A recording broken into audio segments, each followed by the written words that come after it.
Il ruolo di Syriza si è rappresentato come il partito del cambiamento, è diventato il partito della stabilità finanziaria e questo in qualche modo sta influendo sulla sua performance elettorale in vista delle elezioni europee? What has changed, though, is the enthusiasm. I mean, in 2015 there was aspiration for a bright new future. And we have to admit that things have changed. The people are not involved in politics in the same way, because what they experienced since 2015 was this acceptance of the framework of the European Union and its policies.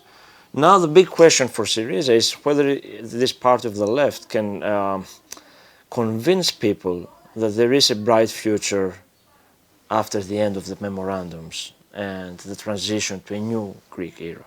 Parliamo adesso dei partiti di estrema destra. In tutta Europa c'è in generale un'ascesa di questo tipo di partiti, non in Grecia dove Alba Dorata non sta avendo, almeno secondo i sondaggi, il successo elettorale che ci si potrebbe aspettare in un paese che ha attraversato una crisi finanziaria importante e anche una crisi migratoria importante. Come spiegare l'insuccesso di Alba Dorata? Well, historical memory is important here, and the fact that Greece suffered during the 1940s from the Nazis and the fascists has not allowed the fascist party to reappear and being a dominant force in Greek politics. But it's not just a matter of history. We have to admit that Syriza had a different policy from the right-wing, mainstream right-wing parties of Central Europe. And this shifted the agenda, not just in Greece, but I would argue, within the European Union. There's a third important factor. The problem with the far right in Greece is not Golden Dawn.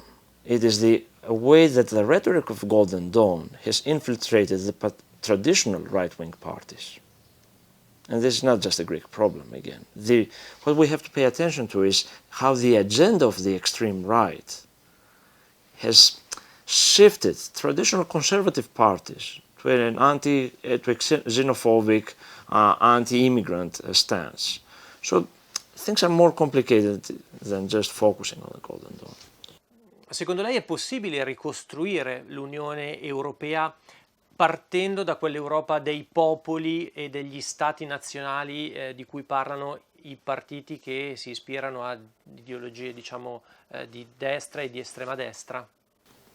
Well, I am quite skeptical because this is a retreat that is not based on the idea of rebuilding Europe. It is a retreat based on a nostalgia of a harmonious past with the predominance of the nation state. I think this is what happens in the States.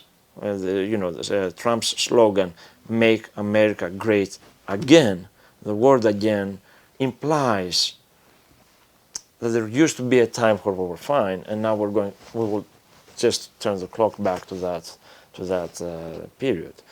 I'm quite skeptical because this agenda goes hand in hand with xenophobia, racism, and an idea of national predominance